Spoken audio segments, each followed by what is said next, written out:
Diusir dari rumah oleh adik ipar, setelah ia tahu kalau aku yang membiayai kuliahnya, ia langsung menyesal. Halo Bunda, apa kabar Bunda semuanya? Sebelum masuk ke ceritanya, jangan lupa nyalakan subtitle dan subscribe terlebih dahulu ya. Hari itu, langit begitu cerah. Sinar matahari pagi menyelinap lewat jendela kamar, membentuk pola-pola cahaya di lantai kayu yang masih terasa dingin. Aku, Dinda, duduk di tepi tempat tidur, memandangi Mas Gilang yang sedang bersiap untuk berangkat kerja. Ia mengikat dasinya dengan rapi di depan cermin, sesekali melirikku melalui pantulan kaca. "Dint, kamu kenapa?" "Dari tadi diam saja," tanyanya sambil berbalik, kedua tangannya memegang pundakku. Aku menarik napas panjang. Sudah seminggu ini aku memikirkan hal itu. Setiap kali melihat Fatim pulang kuliah dengan wajah lelah tapi penuh semangat, dadaku sesak. Aku tahu betapa ia berjuang untuk pendidikannya, dan aku juga tahu betapa keluarga ini kesulitan membiayainya setelah ayah mertuaku meninggal. "Mas, aku ingin bicara sesuatu," suaraku gemetar. Ia langsung duduk di sebelahku, matanya berbinar penuh perhatian. "Ada apa, sayang? Kamu bisa cerita apa saja padaku." Aku menggenggam tangannya erat-erat. Aku tahu keadaan keuangan keluarga kita sedang tidak baik-baik saja. Tapi, aku tidak tega melihat Fatim harus berhenti kuliah. Dia begitu cerdas, Mas.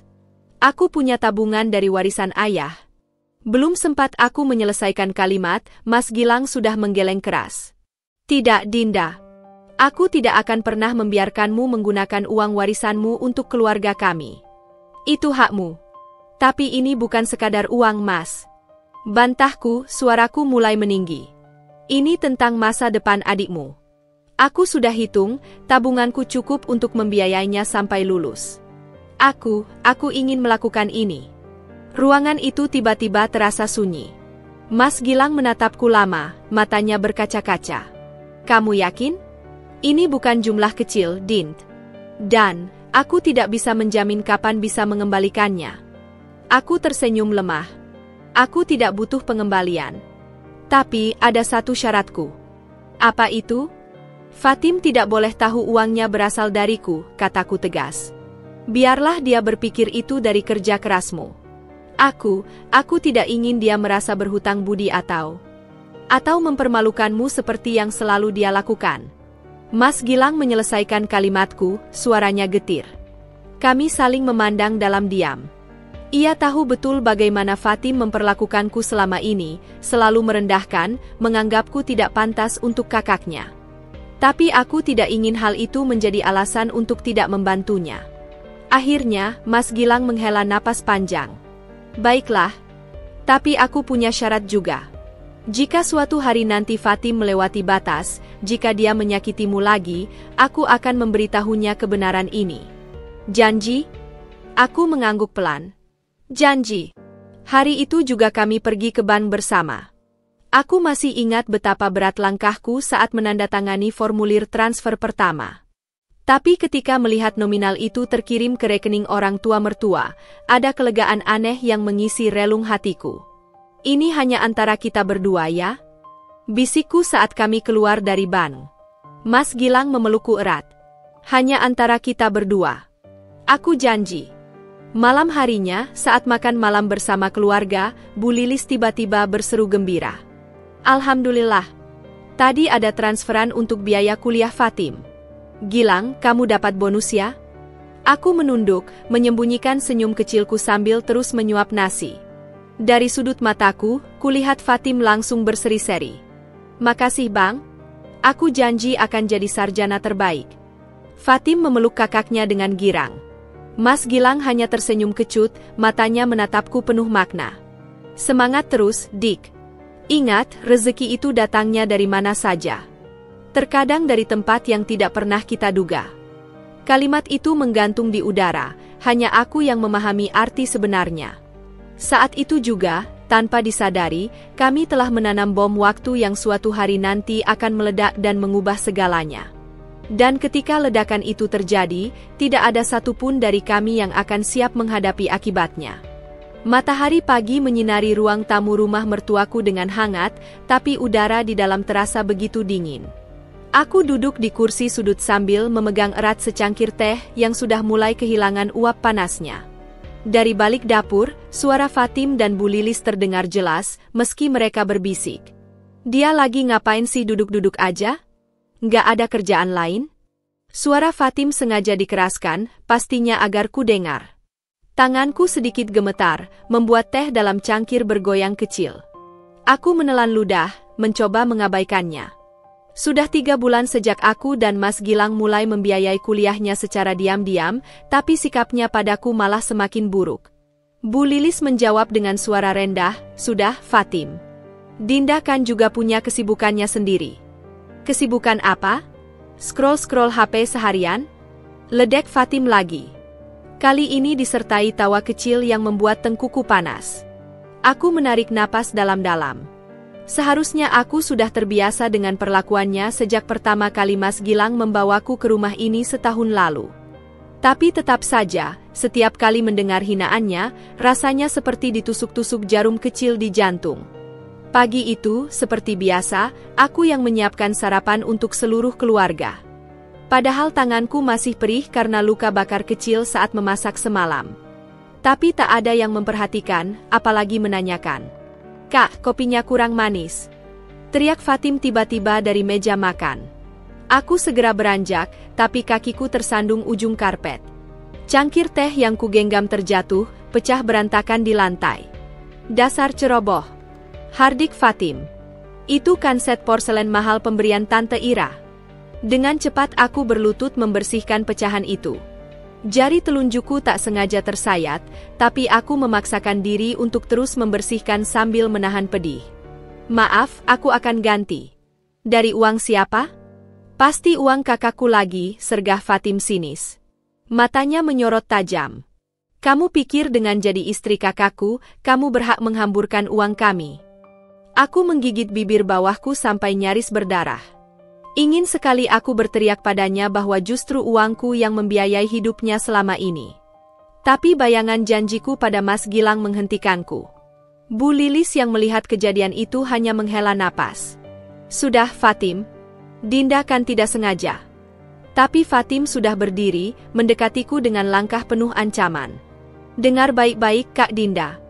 Aku tahu kamu hanya modal cantik doang. Keluarga kami butuh seseorang yang bisa membawa manfaat, bukan cuma jadi beban." Setiap katanya seperti pukulan telak. Aku mencoba membela diri, aku selalu berusaha membantu. "Bantu apa? Mencuci piring? Memasak? Pembantu juga bisa melakukan itu," potongnya kasar. Air mataku sudah di ujung kelopak, tapi aku takkan memberinya kepuasan melihatku menangis. Dengan sisa harga diri, aku berdiri dan menghadapnya. "Fatim, aku istri kakakmu. Aku mencintainya dan keluarga ini. Tolong hormati itu." Untuk sesaat, matanya terlihat terkejut. Mungkin karena biasanya aku hanya diam. Tapi kemudian wajahnya kembali mencibir. "Cinta? Di dunia nyata, cinta butuh lebih dari sekedar kata-kata kosong." Ia meninggalkanku berdiri di antara pecahan porselen dan tetesan darah kecil dari jariku. Saat itulah telepon genggamku bergetar. Pesan dari Mas Gilang. "Dint, transfer untuk semester Fatim sudah aku proses. Kamu yang bayarkan? Aku lagi di lapangan nggak bisa ke bank." Aku menatap layar HP lama, lalu melihat ke arah Fatim yang sedang asyik memamerkan tas baru ke ibunya. Tas yang kemarin kubelikan diam-diam dengan uangku, karena katanya butuh untuk ke kampus. Ironi hidup ini kadang terlalu menyakitkan untuk ditertawakan. Hari ini setelah aku diusir, tak lama kemudian hujan deras mengguyur jalanan ketika aku akhirnya menyerah dan menekan nomor Rara di ponselku. Bunyi dering telepon terasa seperti hitungan mundur sebelum aku benar-benar kehilangan sisa harga diri yang masih tersisa. "Dinda? Suaramu kenapa? Kamu baik-baik saja?" Suara Rara yang penuh kekhawatiran langsung menyambut. Aku menekan bibirku keras-keras, mencoba menahan isak yang mengganjal di tenggorokan. "Ra, bisakah aku menginap di rumahmu malam ini?" Suaraku pecah, hampir tak terdengar di balik gemuruh hujan. "Dinda, kamu di mana sekarang?" Aku jemput. Aku melihat sekeliling. Aku sudah berjalan tanpa tujuan selama hampir 2 jam sejak diusir Fatim. Kaki-kakiku pegal, baju basah kuyup, dan koper kecilku mulai terasa berat seperti berisi batu. Aku dekat minimarket depan kompleksmu, jawabku sambil menggigil. Tunggu di sana. Jangan pergi kemana-mana. Tak sampai 10 menit kemudian, mobil Rara meluncur dengan cepat dan berhenti tepat di depanku. Dia langsung melompat keluar tanpa peduli hujan, wajahnya pucat melihat kondisiku. Astaga, Dinda. Kamu kedinginan. Rara segera melepas jaketnya dan menyelimutkannya di pundakku yang basah. Tangannya yang hangat memegang erat tanganku yang sudah membeku. Ayo cepat masuk mobil. Begitu pintu mobil tertutup, air mata yang selama ini kutahan akhirnya meledak. Rara tidak mengatakan apa-apa, hanya memelukku erat sambil sesekali mengelus punggungku. Aroma parfumnya yang familiar membuatku sedikit tenang. Dia mengusirku, Ra. Aku terbata-bata di antara isak tangis. Fatim bilang aku hanya beban. Dan Bu Lilis, dia hanya diam melihat semuanya. Rara menarik napas dalam. Gilang? Dia di mana? Lagi dinas luar kota. Aku sudah telepon tapi, aku menghela napas. Aku tidak mau merepotkannya. Dia sudah cukup stres dengan pekerjaannya. Rara memandangku lama, matanya berbinar marah. Dinda, kamu harus bilang padanya. Kamu tidak bisa terus begini. Sudah berapa lama kamu jadi bulan-bulanan keluarga itu? Mobil mulai melaju pelan. Aku memandang keluar jendela, melihat tetesan hujan yang mengalir di kaca seperti air mataku. Tapi, mereka keluarga Mas Gilang, Ra. Aku tidak mau dia terjebak di antara aku dan mereka. Bodoh sekali kamu. Rara menggigit bibirnya. Kamu selalu memikirkan orang lain, tapi siapa yang memikirkanmu? Rumah Rara yang sederhana tapi nyaman terasa seperti istana dibandingkan rumah mertuaku yang megah tapi dingin. Ibunya segera menyambut dengan wajah penuh simpati. Aduh, Dinda sayang, cepat ganti baju dulu. Nanti ibu buatkan jahe hangat, ujar Burini sambil memelukku ringan. Saat aku keluar dari kamar mandi dengan baju hangat pemberian Rara, aroma jahe dan kayu manis sudah memenuhi ruang keluarga. Rara sedang sibuk menyiapkan kamar guest room untukku. Kamu bisa tinggal di sini selama yang kamu mau, katanya sambil merapikan bantal. Tapi besok kita harus bicara serius. Malam itu, di kamar yang asing tapi nyaman, aku mencoba memejamkan mata. Tapi bayangan wajah sinis Fatim terus menghantuiku. Telepon berdering, Mas Gilang. Aku menatap layar yang menyala lama sekali. Sebagian diriku ingin menjawab, ingin mendengar suaranya yang selalu bisa menenangkanku. Tapi sebagian lain takut jika nanti dia memintaku pulang, memintaku kembali ke tempat di mana aku tidak diinginkan. Akhirnya, aku mematikan telepon dan memeluk bantal erat-erat. Di luar, hujan masih turun deras, seolah alam sedang menangis untuk menggantikanku. Tidurlah Dinda, bisikku pada diri sendiri. Besok akan lebih baik. Tapi jauh di lubuk hati, aku tahu besok mungkin akan membawa badai yang lebih besar. Karena rahasia yang kusimpan selama ini, tentang uang kuliah Fatim, mulai terasa seperti bom waktu yang siap meledak kapan saja. Dan ketika saat itu tiba, tidak ada yang akan siap menghadapi akibatnya. Pagi itu, sinar matahari menyelinap melalui tirai jendela kamar Rara, membangunkanku dari tidur yang tidak nyenyak. Mataku masih bengkak akibat tangisan semalam, dan kepalaku terasa berat seperti diisi batu. Aku meraih ponsel yang tergeletak di samping bantal, 5 panggilan tak terjawab dari Mas Gilang, dan belasan pesan yang belum kubaca. Dint, aku baru dengar kabar dari tetangga. Fatim usir kamu? Aku sedang dalam perjalanan pulang sekarang. Tolong jawab teleponku. Aku khawatir. Dinda, aku sampai rumah dalam 2 jam. Di mana kamu sekarang? Jari-jariku gemetar menatap layar. Sebagian diriku ingin segera meneleponnya, ingin mendengar suaranya yang selalu bisa menenangkanku. Tapi rasa sakit karena diusir dari rumah yang seharusnya menjadi tempat tinggalku masih terlalu segar. Sudah bangun? Rara menyibakkan pintu kamar dengan satu tangan sambil membawa nampan berisi sarapan. Matanya langsung menyipit melihat ekspresiku. Dari Mas Gilang? Aku mengangguk pelan, menaruh ponsel di atas tempat tidur. Dia sedang dalam perjalanan pulang. Tapi aku belum siap bertemu dengannya. Rara duduk di tepi tempat tidur, wajahnya serius. Dinda, kamu harus bicara padanya. Ini sudah keterlaluan. Kamu diusir dari rumahmu sendiri. Tapi itu bukan sepenuhnya rumahku, Ra, bisikku, menatap telapak tanganku sendiri. Selama ini aku selalu merasa seperti tamu di sana. Fatim dan Bu Lilis, mereka tidak pernah benar-benar menerimaku. Rara menarik napas dalam. Gilang harus tahu semua ini. Dia berhak. Belum sempat Rara menyelesaikan kalimat, bel rumah berbunyi nyaring. Kami saling memandang, aku bisa melihat pupil matanya membesar. Dinda, aku tahu kamu di sini. Tolong buka pintu. Suara Mas Gilang yang parau menerobos dinding rumah. Jantungku berdebar kencang, seperti ingin keluar dari dada. Rara berdiri, tapi aku segera memegang lengannya. Ra, aku belum siap. Kamu tidak bisa terus lari, Dint, bisik Rara sambil memegang bahuku. Dan dia berhak tahu kebenarannya. Dengan langkah berat, aku mengikuti Rara ke pintu depan.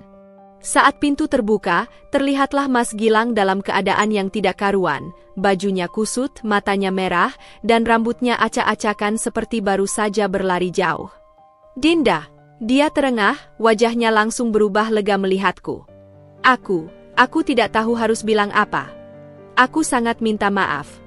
Aku berdiri kaku di belakang Rara, tidak bisa mengucapkan sepatah kata pun. Rasa sakit, marah, dan kecewa bercampur aduk di dadaku. Mas Gilang mencoba mendekat, tapi Rara menghalanginya. Sebentar, Mas. Dinda sedang tidak dalam keadaan baik. Apa yang Fatim lakukan sangat keterlaluan. Aku tahu, Mas Gilang mengangguk cepat, matanya tidak lepas dariku. Aku sudah bicara dengan Fatim. Dia mengaku segala sesuatu. Aku mengerutkan kening. Mengaku apa? Suaraku serak karena semalam menangis. Mas Gilang menarik napas dalam. Dia bilang, dia sengaja mengusirmu karena mengira aku akan memilih dia daripada kamu. Dia tidak tahu kalau selama ini. Tidak, aku memotongnya tiba-tiba, panik. Jangan bilang tentang itu. Rara memandang kami bergantian, bingung. Tentang apa? Ada apa yang tidak aku tahu? Mas Gilang menatapku dalam-dalam, matanya berbinar air. Dinda, aku tidak bisa terus menyimpan rahasia ini. Aku sudah terlalu lama diam melihatmu disakiti. Mas, jangan, bisikku, tapi sudah terlambat. Selama ini, biaya kuliah Fatim sepenuhnya berasal dari tabungan Dinda, suara Mas Gilang pecah. Uang warisan dari almarhum ayahnya yang seharusnya bisa dipakai untuk apapun yang dia inginkan. Tapi dia memilih membiayai adikku yang selalu menyakitinya. Rara terkesiap, matanya membelalak. Apa? Dinda, benarkah ini? Aku menunduk, air mata sudah mengalir deras di pipiku. Aku hanya tidak ingin Fatim kehilangan pendidikannya. Tapi dia tidak pantas mendapat kebaikanmu. Rara berteriak, wajahnya memerah karena marah. Dia mengusirmu dari rumah. Sementara kamu diam-diam membiayai hidupnya. Mas Gilang tiba-tiba berlutut di depanku. Dinda, aku minta maaf. Aku gagal melindungimu. Tapi tolong, pulanglah bersamaku. Aku janji semuanya akan berbeda. Aku memandangnya lama. Di matanya ada penyesalan yang tulus, tapi juga ketakutan. Ketakutan bahwa mungkin kali ini aku benar-benar akan pergi. Aku butuh waktu, akhirnya ku ucapkan pelan.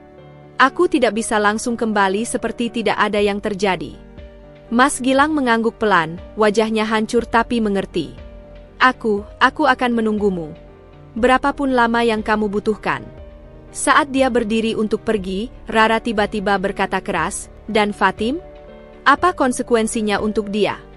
Mas Gilang berhenti, punggungnya tegang. Aku sudah menyuruhnya keluar dari rumahku. Dia bisa tinggal di kos atau di rumah orang tua. Tapi tidak lagi bersamaku, bersama kami. Aku terkejut. Gil, kamu tidak perlu. Ini perlu, potongnya tegas. Aku sudah terlalu lama membiarkanmu disakiti. Tidak lagi. Dia pergi dengan langkah berat, meninggalkan aku dan Rara dalam keheningan yang penuh makna. Kebenaran akhirnya terungkap, dan tidak ada yang tahu apa konsekuensi selanjutnya. Tapi satu hal yang pasti, hidup kami tidak akan pernah sama lagi.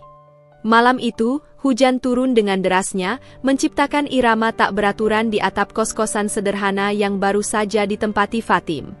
Fatim duduk di tepi tempat tidur sempit, menatap kosong dinding kamar yang catnya sudah mengelupas di beberapa bagian. Bau lembab dan apek memenuhi ruangan kecil itu, sangat berbeda dengan kamarnya yang luas dan mewah di rumah Mas Gilang. Telepon di tangannya berdering, kali kesekian dari Bu Lilis malam ini. Dengan gerakan lesu, ia mengangkatnya. "Iya, Bu. Aku sudah sampai di kosan dengan selamat," suaranya datar, tanpa emosi. "Fatim, nak, kamu harus minta maaf pada Dinda. Kakakmu sangat marah. Dia bukan kakakku lagi." Fatim memotong dengan suara melengking. Dia memilih perempuan itu daripada darah dagingnya sendiri. Air mata panas mengalir di pipinya. Ia masih tidak bisa mempercayai apa yang terjadi hari ini. Mas Gilang, kakak yang selalu memanjakannya, tiba-tiba mengusirnya dari rumah dengan kata-kata pedas yang masih terngiang di telinganya. "Kamu tidak pantas disebut adikku. Pergi dari sini sebelum aku mengatakan hal-hal yang akan kita sesali." Dan yang paling menghancurkan, kebenaran bahwa selama ini biaya kuliahnya berasal dari Dinda. Perempuan yang selalu ia rendahkan, ia anggap tidak pantas untuk kakaknya. "Fatim, dengarkan ibu." "Sudah, Bu. Aku bisa mengurus diriku sendiri." Fatim menutup telepon dengan kasar. Dia melemparkan ponselnya ke kasur dan membuka laptopnya dengan gerakan kasar. Saat membuka email kampus, matanya membelalak. Ada pesan dari bagian administrasi. Kepada Sri Fatim Zahra, kami informasikan bahwa pembayaran semester ini belum kami terima. Mohon segera menyelesaikan tagihan sebelum tanggal 30 atau akan dikenakan sanksi akademik. Jantungnya berdebar kencang. Biasanya, transfer selalu datang tepat waktu. Tapi kali ini, dengan gemetar, ia membuka aplikasi mobile banking. Saldo rekeningnya hampir kosong, hanya tersisa cukup untuk makan beberapa hari ke depan. Tidak mungkin, bisiknya. Tiba-tiba, ponselnya berdering lagi. Kali ini nomor yang tidak dikenal. "Halo? Fatim? Ini dari koperasi kampus. Kami ingin mengingatkan bahwa pinjaman kamu sudah jatuh tempo seminggu yang lalu." "Aku tahu. Aku akan bayar soon." Potongnya kasar sebelum menutup telepon. Keringat dingin mengucur di pelipisnya. Pinjaman itu ia gunakan untuk membeli tas branded dan sepatu baru bulan lalu, barang yang ia pamerkan ke teman-temannya dengan bangga. Dia menelungkupkan wajahnya di bantal. Untuk pertama kalinya dalam hidupnya, Fatim merasakan sesuatu yang asing, ketakutan. Tanpa uang dari kakaknya, tanpa tempat tinggal yang layak, dan dengan tagihan yang menumpuk, kehidupan mewah yang biasa ia jalani tiba-tiba runtuh bagai rumah kartu. Di sudut kamar yang gelap, Fatim akhirnya menangis. Bukan tangisan manipulatif seperti biasa, tapi tangisan penuh penyesalan dan ketakutan akan masa depan. Aku tidak boleh seperti ini. Aku harus berpikir." Dia mengangkat wajahnya, mata merah bengkak. Dengan gerakan cepat, ia mengambil ponsel dan mulai mengetik pesan. "Kak, aku minta maaf, sampaikan pada Kak Dinda." Jarinya terhenti di atas layar. Kemudian, satu persatu, ia menghapus kata-katanya. "Tidak, dia tidak akan memaafkanku. Tidak setelah semua yang kulakukan." Fatim memandang keluar jendela. Hujan masih turun deras, mencerminkan kekacauan dalam hatinya.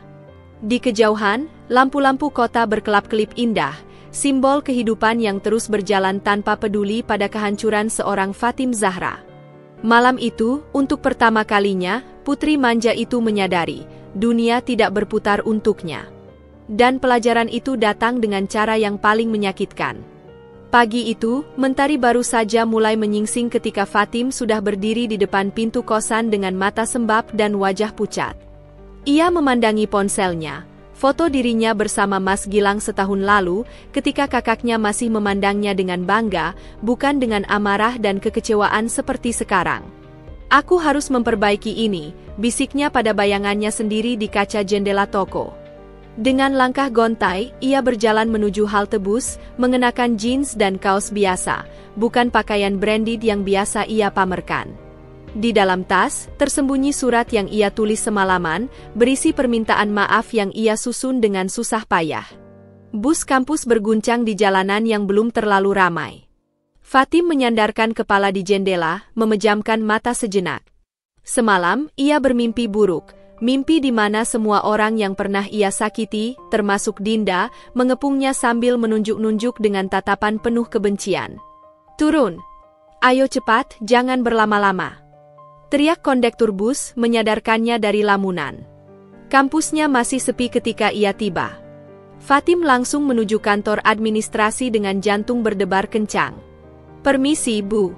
Saya Fatim Zahra, mau bertanya tentang tagihan semester." Petugas di belakang meja mengangkat mata, lalu mengklik-klik komputernya. "Iya, tagihanmu belum lunas. Kalau tidak dibayar minggu ini, kamu tidak bisa ikut ujian akhir." "Tapi Bu, saya ada masalah keluarga. Bisa minta perpanjangan waktu?" Suara Fatim gemetar. Petugas itu menghela napas. Kebijakan kampus tidak bisa ditawar. Sudah banyak mahasiswa lain yang bayar tepat waktu. Fatim menggigit bibir bawahnya sampai nyaris berdarah. Kalau saya mau mengajukan beasiswa darurat? Pendaftarannya sudah ditutup bulan lalu. Lagi pula, petugas itu memandangnya dari atas ke bawah, "Kamu kan anak orang mampu. Lihat saja tas yang kemarin kamu bawa." Wajah Fatim memerah. Tas branded pemberian Mas Gilang di ulang tahunnya itu sekarang terasa seperti aib. Saya akan cari cara," bisiknya sebelum berbalik pergi. Di koridor kampus, beberapa teman sekelasnya melemparkan pandangan aneh. Bisik-bisik mulai terdengar. "Itu loh, anak yang biasa pamer tas mahal. Katanya sekarang diusir dari rumah kakaknya. Dengar-dengar gara-gara dia sombong sama kakak iparnya." Fatim mempercepat langkah menuju toilet kampus. Begitu pintu tertutup, ia menekur di wastafel, napasnya tersengal-sengal. Air matanya jatuh deras, bercampur dengan air keran yang ia guyurkan ke wajahnya. "Tidak, aku tidak boleh seperti ini," katanya pada bayangannya di cermin. "Aku Fatim Zahra. Aku selalu bisa mendapatkan apa yang aku mau." Dengan gerakan cepat, ia mengeluarkan ponsel dan menelpon satu nomor yang ia hafal di luar kepala. "Pak Harjo? Saya Fatim.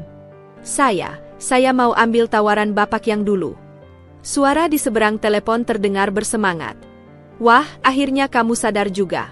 Besok bisa mulai kerja?" "Bisa," jawab Fatim singkat.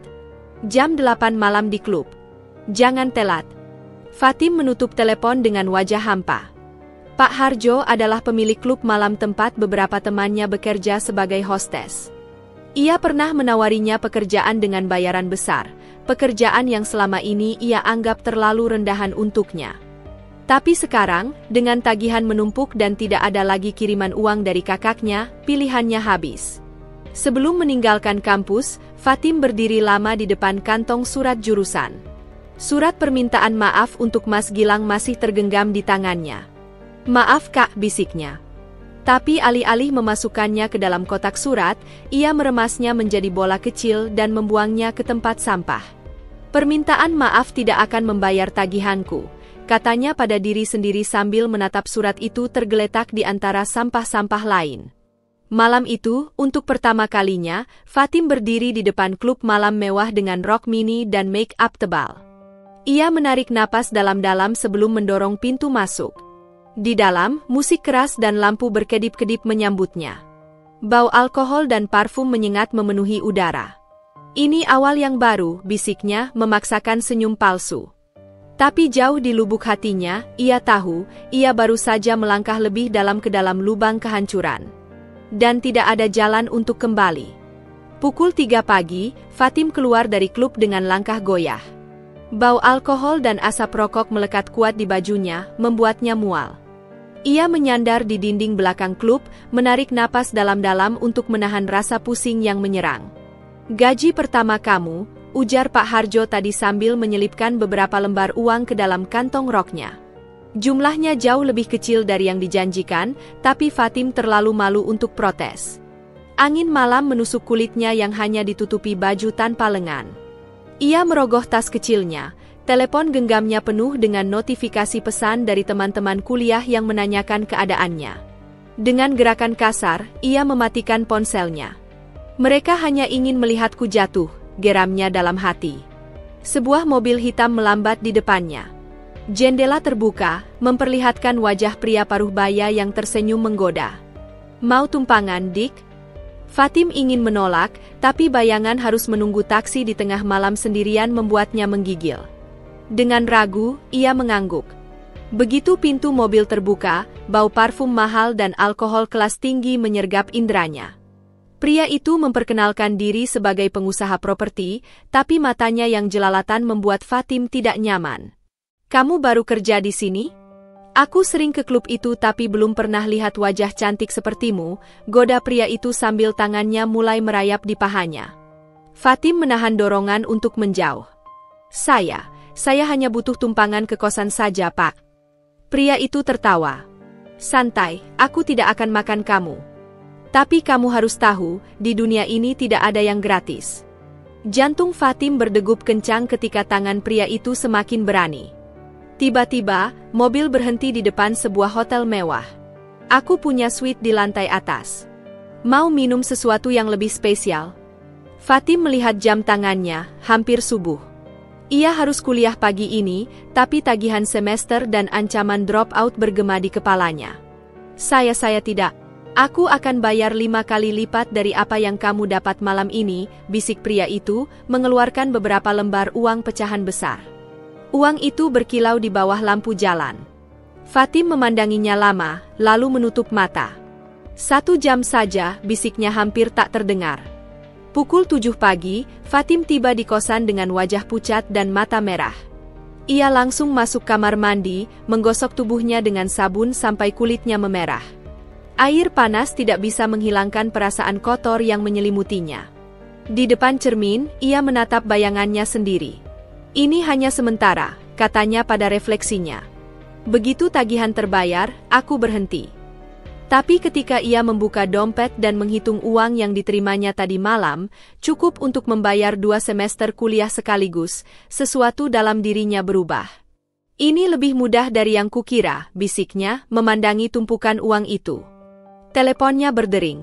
"Bu Lilis." Fatim mengabaikannya. Pesan teks masuk dari kakaknya. "Fatim, aku ingin kita bicara. Aku khawatir denganmu." Dia melemparkan ponselnya ke kasur. "Khawatir? Sekarang dia khawatir?" Dengan gerakan cepat, ia memakai baju kuliah dan merias wajahnya untuk menutupi lingkaran hitam di matanya. Di kampus, Fatim berjalan dengan kepala tegak seolah tidak ada yang terjadi. Ketika beberapa temannya meliriknya aneh, ia justru tersenyum lebih lebar. "Fatim, kamu baik-baik saja? Kamu tidak datang kemarin?" tanya Rani, teman sekelasnya. "Aku baik-baik saja. Bahkan lebih baik," jawabnya sambil mengeluarkan dompet kulit baru dari tasnya. "Lihat, baru beli kemarin." Rani mengerutkan kening. "Tapi aku dengar kamu." "Dengar apa?" "Jangan percaya rumor sembarangan," potong Fatim tajam sebelum berbalik pergi. Di kantor administrasi, ia dengan bangga membayar tagihan semester penuh. Petugasnya terkejut. "Lunas sekaligus? Kamu dapat beasiswa?" Fatim tersenyum misterius. "Lebih baik dari beasiswa." Sepulang dari kampus, ia mengirim pesan ke Pak Harjo, "Saya mau kerja lagi malam ini." Balasannya cepat datang, "Pulang jam 2. Bawa baju seksi." Fatim memandangi pesan itu lama. Tiba-tiba, teleponnya berdering, nomor tidak dikenal. "Halo? Selamat siang, ini dari RS Cempaka. Kami mencoba menghubungi keluarga Bu Lilis. Anda terdaftar sebagai kontak darurat." Dada Fatim sesak. "Ibu saya, apa yang terjadi?" Beliau dibawa ke UGD pagi ini karena tekanan darah tinggi. Kondisinya stabil sekarang tapi... Fatim tidak mendengar sisanya. Pikirannya berputar-putar. Ibu sakit karena stres memikirkan dia. Saya akan ke sana segera, gumamnya. Tapi ketika ia melihat jam, hanya tinggal 6 jam sebelum shiftnya di klub dimulai, ia berdiri terpaku di tempat. "Ibu akan baik-baik sendiri. Rumah sakit sudah merawatnya, bisiknya meyakinkan diri. Dengan langkah berat, ia berbalik menuju lemari, mencari baju paling seksi yang dimilikinya. Malam itu, sementara Bu Lilis terbaring lemah di rumah sakit, Fatim tersenyum manis pada pria-pria hidung belang yang membelikannya minuman mahal. Setiap tegukan anggur merah terasa seperti racun yang perlahan membunuh jiwa lamanya. Tapi entah mengapa, ia terus minum. RS Cempaka sepi ketika aku dan Mas Gilang tiba larut malam itu. Lampu neon di lorong rumah sakit menerangi wajah kami yang lelah dan penuh kekhawatiran. Bau antiseptik menusuk hidung, menambah rasa tidak nyaman yang sudah menggerogoti perutku sejak menerima telepon dari pihak rumah sakit tentang kondisi Bu Lilis. "Dinda, kamu tidak harus ikut," Mas Gilang memegang lenganku lembut saat kami berjalan menuju ruang UGD. Aku menggeleng, menatap lurus ke depan. "Ibu masih keluargaku, Mas. Aku harus datang." Padahal, di dalam hati, ada ribuan pertanyaan yang berputar-putar. Apakah Bu Lilis akan menerima kehadiranku? Atau jangan-jangan aku hanya akan memperburuk keadaan seperti yang selalu dikatakan Fatim? Saat kami sampai di depan kamar pasien, suara teriakan familiar membuat kami berdua kaget. "Saya tidak butuh obat. Saya butuh anak saya." "Fatim mana? Kenapa dia tidak datang?" Suara Bu Lilis yang biasanya lemah dan kalem sekarang terdengar parau dan penuh kepanikan. Melalui kaca jendela, aku melihatnya terbaring lemah di tempat tidur, wajahnya pucat dengan infus menancap di tangannya yang kurus. Mas Gilang langsung masuk. "Bu, aku di sini."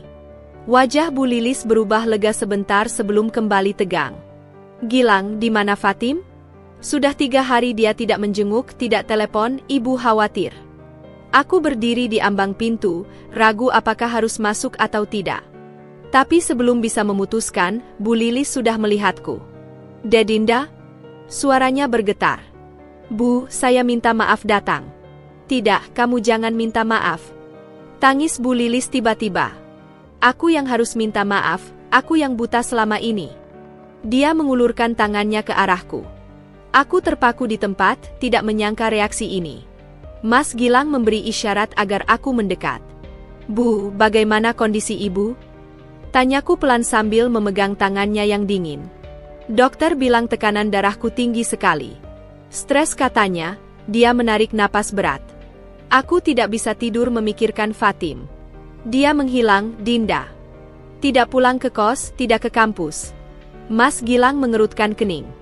"Aku akan cari dia, Bu. Jangan khawatir." Tiba-tiba, Bu Lilis memegang erat tanganku. "Dinda, aku tahu Fatim banyak bersalah padamu. Tapi tolong, bantu temukan dia.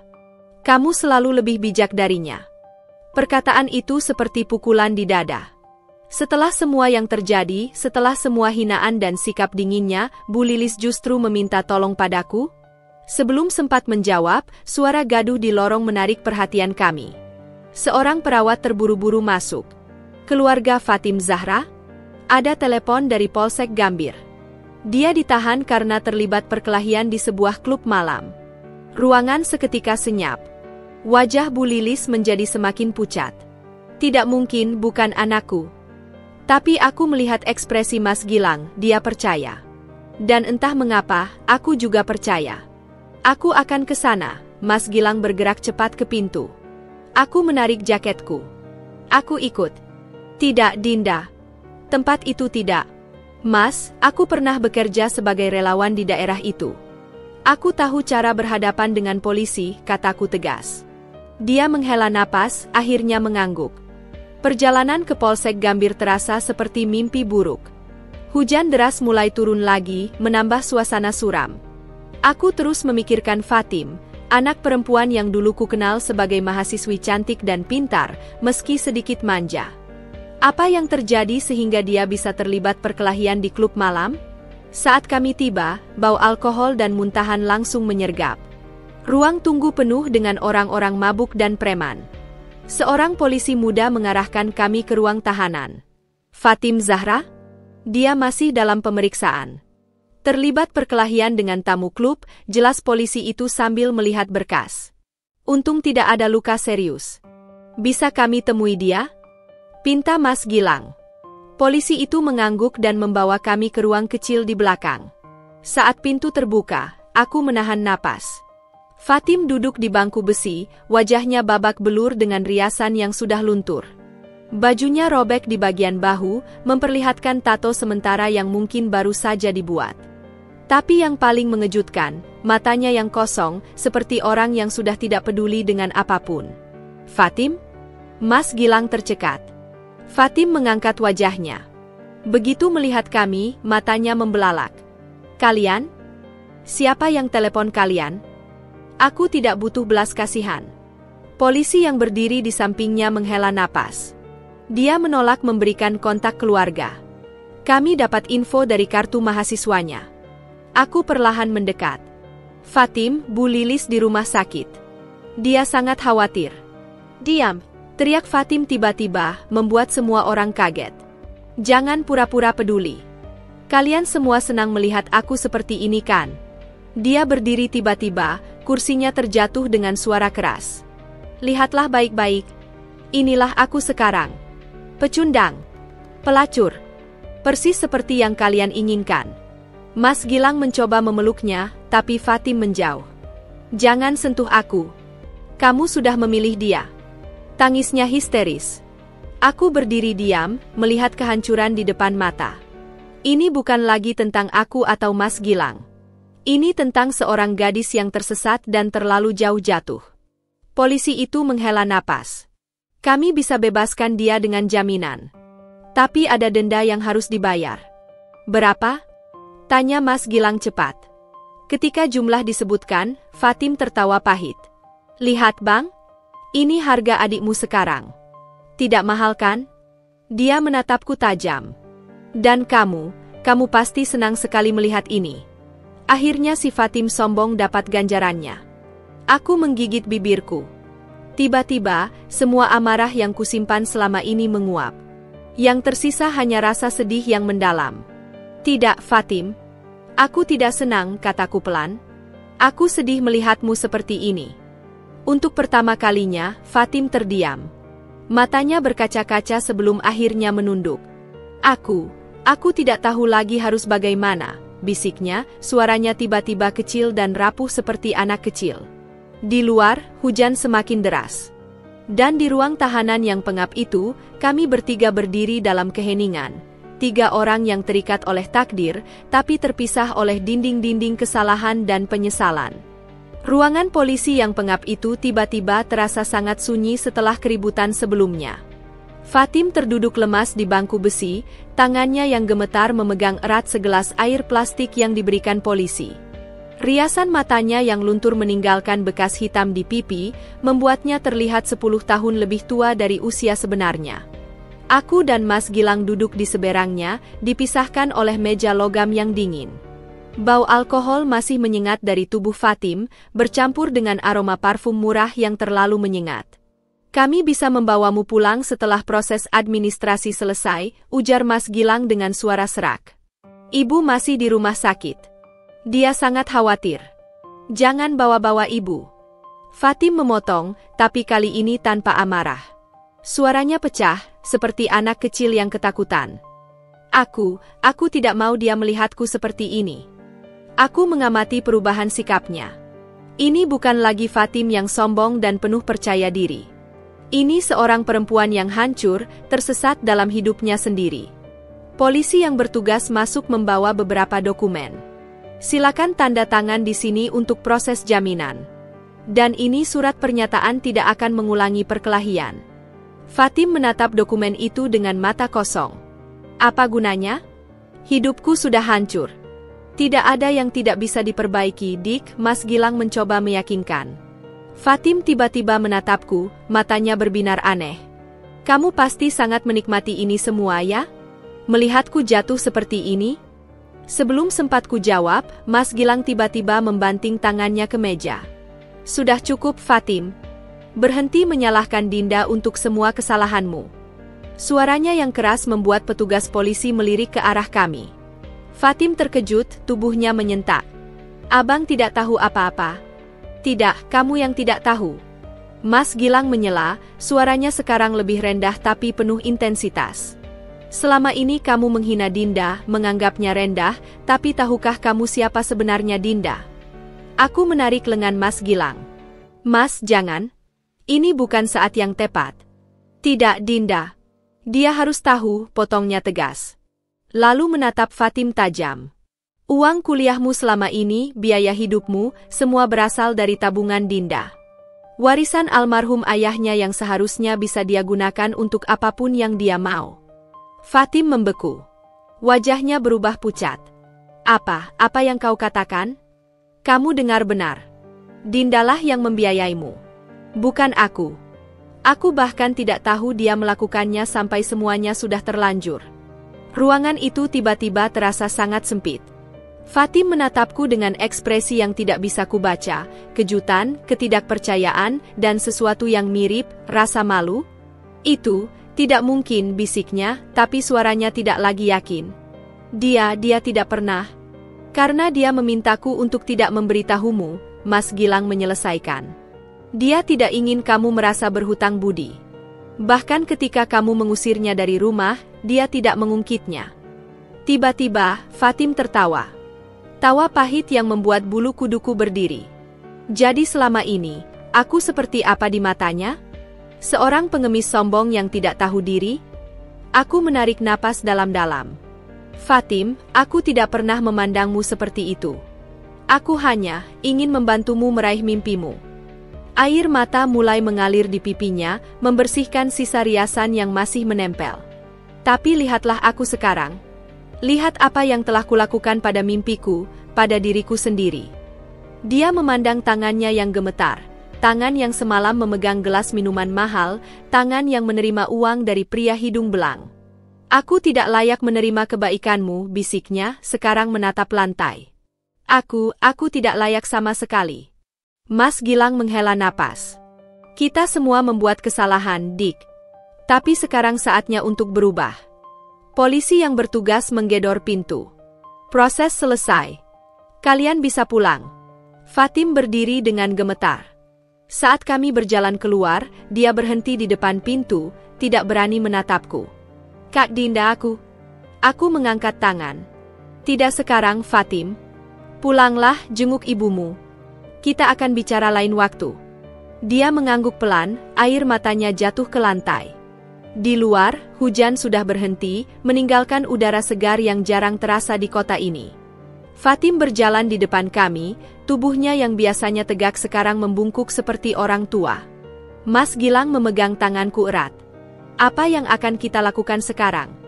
Aku memandangi Fatim yang sedang berjalan lambat ke arah taksi. Kita beri dia waktu. Dan kita berdoa agar dia menemukan jalannya kembali. Saat taksi yang membawa Fatim pergi, aku merasakan sesuatu yang aneh, bukan dendam atau kemenangan, tapi belas kasihan. Karena akhirnya aku mengerti. Kadang, kebenaran yang paling pahit pun bisa membebaskan. Dan mungkin bagi Fatim, inilah awal yang sebenarnya. Pagi itu, sinar matahari menyentuh wajahku pelan melalui jendela kamar Rara.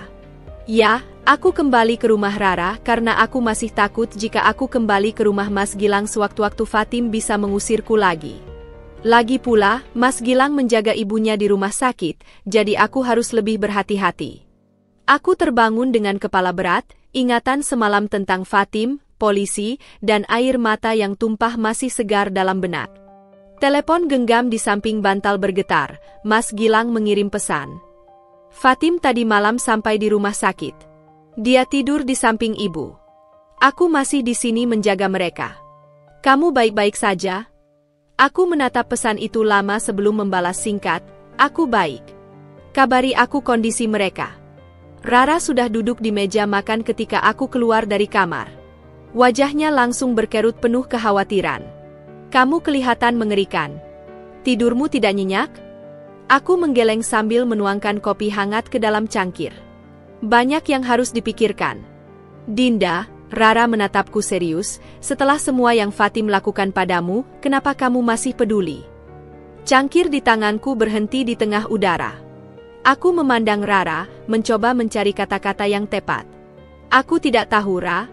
Mungkin karena aku pernah berada di posisinya, tersesat, marah pada dunia, merasa tidak ada yang memahamiku. Rara menghela napas. Tapi kamu tidak pernah menyakiti orang seperti dia. Setiap orang punya pertempurannya sendiri, bisikku, menatap bayanganku di kopi hitam yang pekat. Rumah sakit lebih ramai ketika aku tiba siang itu. Aku berdiri lama di depan kamar Bu Lilis, ragu apakah harus masuk atau tidak. Suara lembut dari dalam memutus kebimbanganku. Dinda? Masuklah nak. Bu Lilis terlihat lebih segar dari kemarin, meski lingkaran hitam di matanya masih jelas. Fatim tidur di kursi samping tempat tidur, wajahnya masih pucat dengan bekas riasan yang tidak sepenuhnya bersih. Bagaimana kondisi ibu? Tanyaku pelan, meletakkan buah-buahan yang kubawa di meja kecil. Lebih baik. Dokter bilang aku bisa pulang besok. Bu Lilis memandangi putrinya yang tertidur. Dia baru tertidur sejam yang lalu. Semalaman menangis. Aku mengangguk, tidak tahu harus berkata apa. Dinda, Bu Lilis tiba-tiba memegang tanganku. Aku ingin minta maaf. Untuk semuanya. Untuk sikapku, untuk Fatim, untuk semua penderitaan yang kami sebabkan padamu. Matanya berkaca-kaca. Aku buta. Aku selalu memanjakan Fatim, membenarkan semua kesalahannya. Dan ketika kamu datang, aku menganggapmu ancaman. Aku menahan air mata yang tiba-tiba mengancam jatuh. Ibu tidak perlu. Tidak, aku harus, potongnya tegas. Kamu yang tidak pernah kami hargai, justru menjadi orang yang paling berjasa bagi keluarga kami. Dia melihat ke arah Fatim. Dia menceritakan semuanya tadi malam. Tentang uang kuliah, tentang pekerjaannya di klub. Suaranya pecah. Anakku, Dinda. Lihatlah apa yang telah terjadi pada anakku.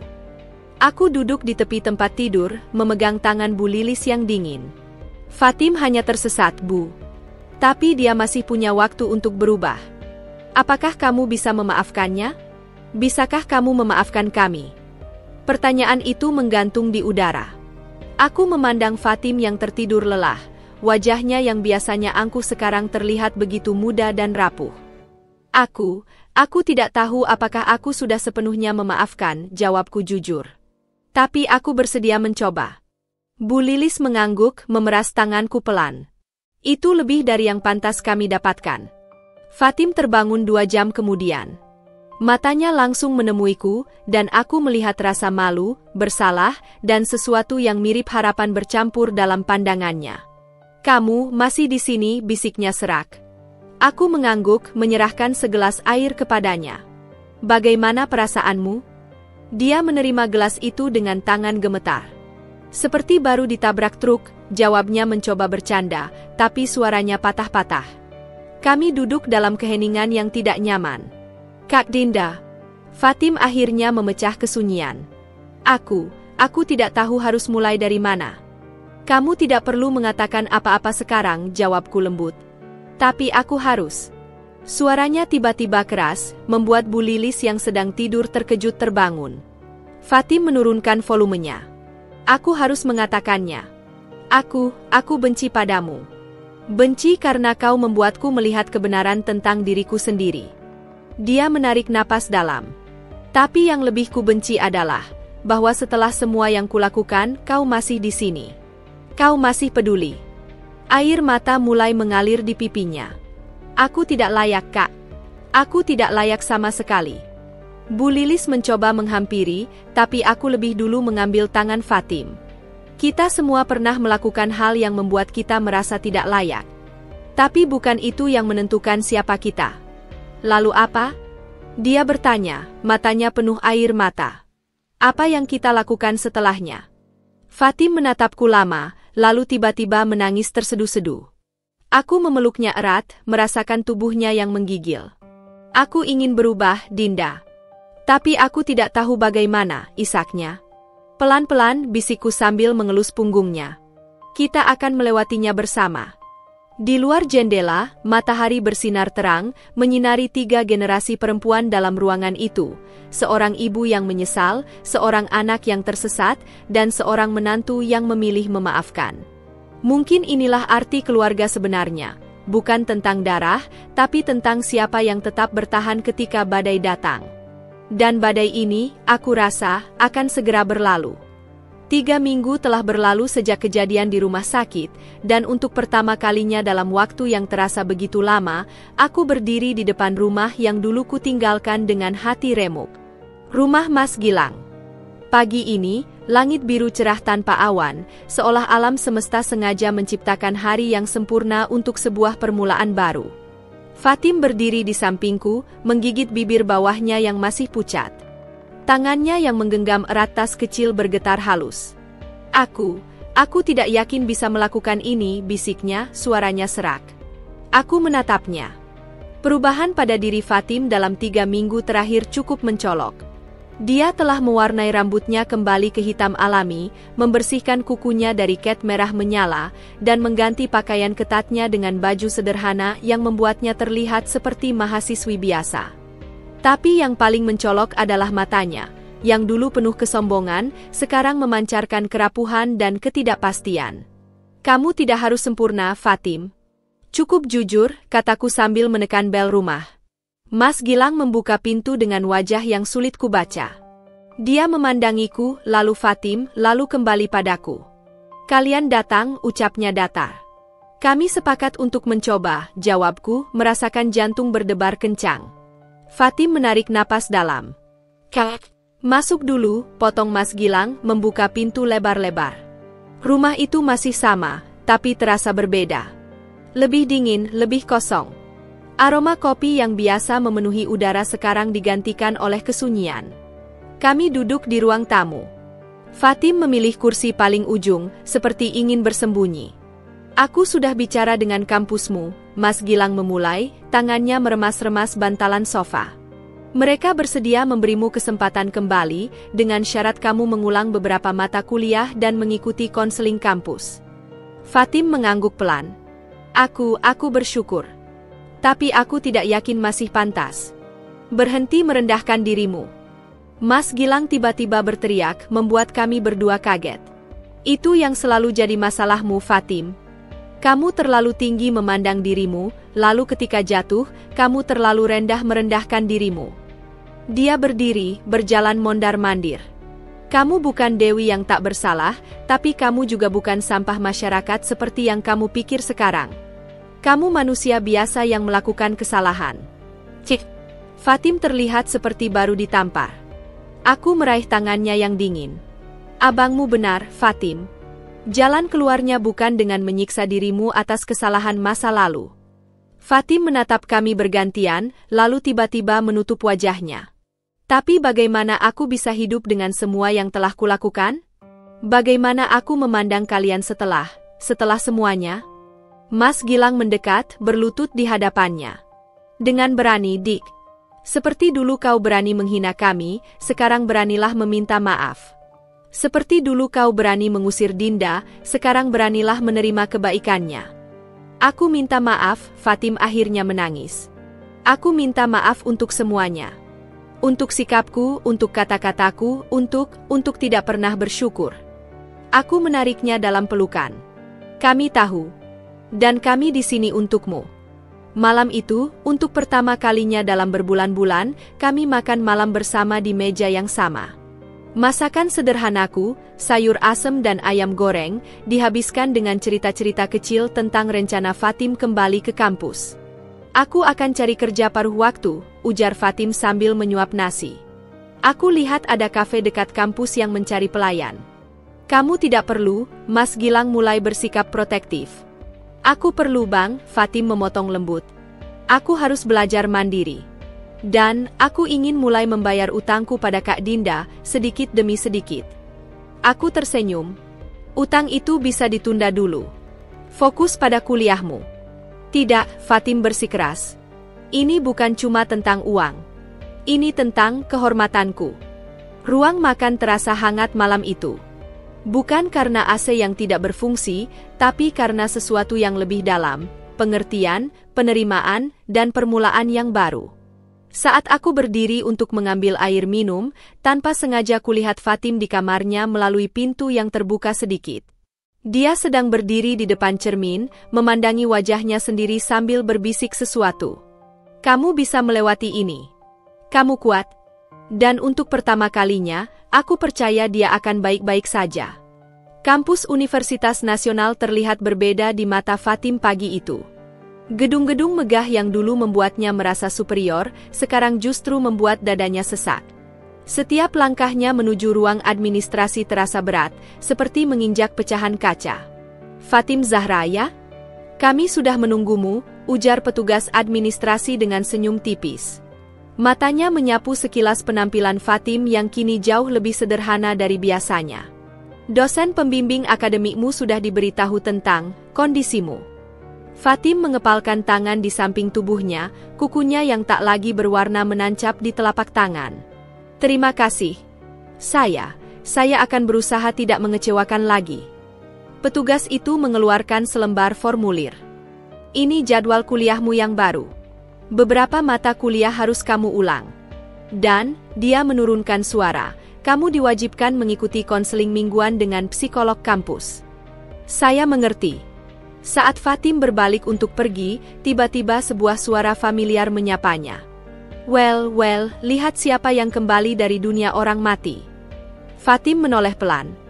Tania, teman sekelasnya yang dulu sering nongkrong bersamanya di klub, berdiri di sana dengan rok mini dan sepatu hak tinggi. Bibirnya yang merah menyala melengkung dalam senyum sinis. "Kami pikir kamu sudah pindah kota atau jadi istri orang kaya," ledek Tania sambil melirik penampilan Fatim yang sekarang polos. "Ternyata cuma jadi anak baik-baik." Fatim menarik napas dalam. "Aku sedang berubah, Tan. Aku tidak ingin." "Ah, sudahlah." Tania memotong sambil mendekat. Bau parfumnya yang menyengat membuat Fatim teringat malam-malam kelam di klub. "Kami ada acara spesial malam ini di Diamond Club. Bos besar datang dari Jakarta. Dia suka cewek-cewek pintar sepertimu." Dia menyelipkan kartu nama ke saku baju Fatim. "Gajinya 5 kali lipat dari dulu. Pikirkan baik-baik." Sebelum Fatim sempat menolak, Tania sudah pergi dengan lenggak-lenggok, meninggalkan jejak parfum dan godaan yang menguar di udara. Sepulang dari kampus, Fatim duduk termenung di halte bus. Kartu nama itu terasa panas di sakunya. 5 kali lipat. Dengan uang sebanyak itu, dia bisa membayar utangnya pada Dinda lebih cepat. Bisa membantu biaya pengobatan ibunya. Bisa. Tidak. Dia menggedor bangku halte, membuat beberapa orang menoleh. Dia merogoh ponselnya dengan gemetar, mengetik pesan pada Dinda. "Aku butuh bicara. Bisa ketemu di kafe dekat rumah?" Kafe kedai sunyi yang sepi ternyata menjadi pilihan tepat. Fatim memilih meja di sudut paling belakang, jauh dari jendela dan pandangan orang. Dinda datang dengan wajah segar meski terlihat lelah. "Konseling pertamamu bagaimana?" tanyanya sambil duduk. Fatim menggeleng. "Besok baru mulai. Aku ada masalah lain." Dengan napas berat, dia mengeluarkan kartu nama itu dan meletakkannya di atas meja. Dinda membaca kartu itu, lalu menatap Fatim. Dan aku tidak tahu harus bagaimana." Fatim berbisik kasar. "Lihat angka yang mereka tawarkan, Kak. Dengan uang segitu aku bisa." "Bisa apa?" Dinda memotong. "Bisa kembali ke lubang yang sama? Bisa menghancurkan lagi semua yang sudah kamu bangun." Fatim menunduk. "Tapi butuh waktu bertahun-tahun untuk melunasi utangku padamu dengan gaji pelayan kafe." Dinda menarik napas panjang. "Fatim, ini bukan tentang uang. Ini tentang pilihanmu hari ini." Dia mengambil kartu itu dan merobeknya perlahan menjadi 4 bagian. "Uang akan datang dan pergi. Tapi harga dirimu? Begitu hilang, sulit untuk mendapatkannya kembali." Fatim memandangi sobekan kartu itu, lalu tiba-tiba air matanya jatuh. "Aku takut, Kak. Aku takut tidak kuat." "Kamu kuat," Dinda memegang tangannya. "Kamu sudah membuktikannya dengan bertahan sampai hari ini. Bagaimana kalau suatu hari nanti godaannya terlalu besar? Bagaimana kalau aku jatuh lagi?" Dinda tersenyum kecil. "Maka kamu akan bangkit lagi. Dan aku akan tetap di sini untuk membantumu." Di luar kafe, hujan mulai turun. Tapi di dalam, 2 perempuan itu duduk dalam kehangatan yang mereka ciptakan bersama. Satu dengan keberaniannya yang baru ditemukan, satu lagi dengan kesabaran yang tak pernah pudar. Fatim mengangkat secangkir kopinya. Untuk hari baru, bisiknya. Dinda menyentuhkan cangkirnya. Untuk perubahan. Dan di antara mereka, sobekan kartu nama di atas meja basah oleh tetesan air yang bukan berasal dari hujan di luar. Pukul 10 pagi di kafe buku Lentera, Fatim dengan seragam putih hitamnya yang sederhana sedang menyusun gelas-gelas di rak dengan ritme yang teratur. 2 minggu sudah berlalu sejak pertemuannya dengan Tania, dan pilihannya untuk bekerja di kafe kecil ini, meski dengan gaji jauh lebih rendah, memberikannya ketenangan yang tak ternilai. Fatim, tolong bersihkan meja nomor 5, panggil Pak Andi, pemilik kafe, sambil menunjuk ke sudut ruangan. Siap, Pak. Saat Fatim mendekati meja tersebut, punggungnya langsung menegang. Seorang pria dengan kemeja lengan panjang bermotif geometris duduk santai di kursi, seorang pria yang sangat dia kenal. Selamat pagi, Nona. Kopi hitam saja, ujar pria itu tanpa mengangkat kepala, matanya masih tertuju pada dokumen di tangannya. Fatim berharap suaranya tidak gemetar. Baik, Pak. Segera saya antar. Dia berbalik dengan cepat, jantung berdegup kencang. Harus tenang, bisiknya dalam hati. Mungkin dia tidak mengenalimu. Tapi ketika dia kembali membawa kopi, pria itu justru mengangkat wajahnya. Mata mereka bertemu, dan Fatim melihat kilatan pengakuan di sana. Fatim? Fatim Zahra? Dia membeku. Maaf, Pak. Saya rasa Bapak salah orang. Pria itu, yang Fatim kenal sebagai Bapak Edwin, klien tetap di klub dulu, tersenyum tipis. Kamu pikir aku bisa melupakan gadis secantik kamu? Dulu kamu selalu jadi favoritku di Diamond Club. Keringat dingin mulai mengucur di pelipis Fatim. Saya tidak bekerja di sana lagi. Edwin menyandarkan tubuh ke kursi, matanya menyapu tubuh Fatim dari atas ke bawah. Kelihatannya memang begitu. Tapi lihatlah dirimu, bekerja di kafe kecil seperti ini? Buang-buang potensi. Dia mengeluarkan kartu nama dari dompet kulitnya. Aku punya apartemen di kawasan elit. Butuh seseorang untuk mengurusnya. Gajinya 5 kali lipat dari tempat ini. Fatim menggigit bibir bawahnya sampai nyaris berdarah. Saya tidak tertarik. Pikirkan baik-baik, Edwin berdiri, dengan sengaja menyenggol tangannya saat menyerahkan kartu nama. Nomorku masih sama. Kamu ingat kan? Setelah pria itu pergi, Fatim berdiri terpaku di dekat meja itu, kartu nama terasa seperti bara api di tangannya. Fatim? Kamu baik-baik saja? Pak Andi menghampiri dengan wajah khawatir. Saya butuh istirahat sebentar, Pak. Di toilet belakang, Fatim membasuh wajahnya berulang kali. Bayangan masa lalu datang bergelombang, Edwin dan uangnya yang mudah, minuman mahal, janji-janji palsu. Dia merogoh ponselnya, jemarinya menari di atas layar. Seharusnya dia menelepon Dinda atau Mas Gilang. Tapi entah mengapa yang dia ketik justru. Masih ada lowongan di Diamond Club? Pada Tania. Malam harinya, Fatim berdiri di depan cermin kamarnya, memandangi 2 pakaian yang tergeletak di tempat tidur, seragam kafe yang sederhana dan gaun hitam ketat yang dulu sering dipakainya ke klub. Apa yang sedang aku lakukan? Bisiknya pada bayangannya sendiri. Ponselnya bergetar. Pesan dari Tania. Malam ini shift khusus. Bos dari Jakarta datang. Kamu langsung bisa dapat 5 juta cash. 5 juta. Sangat lumayan untuk menyicil utangnya pada Dinda. Dengan uang segitu, dia bisa. Ketukan di pintu mengganggu lamunannya. Fatim, aku mau masuk, suara Dinda dari balik pintu. Dengan panik, Fatim menyembunyikan gaun hitam itu di bawah bantal. Silahkan. Dinda masuk membawa 2 gelas coklat panas. Aku lihat kamu pulang cepat hari ini. Ada apa? Fatim berusaha tersenyum.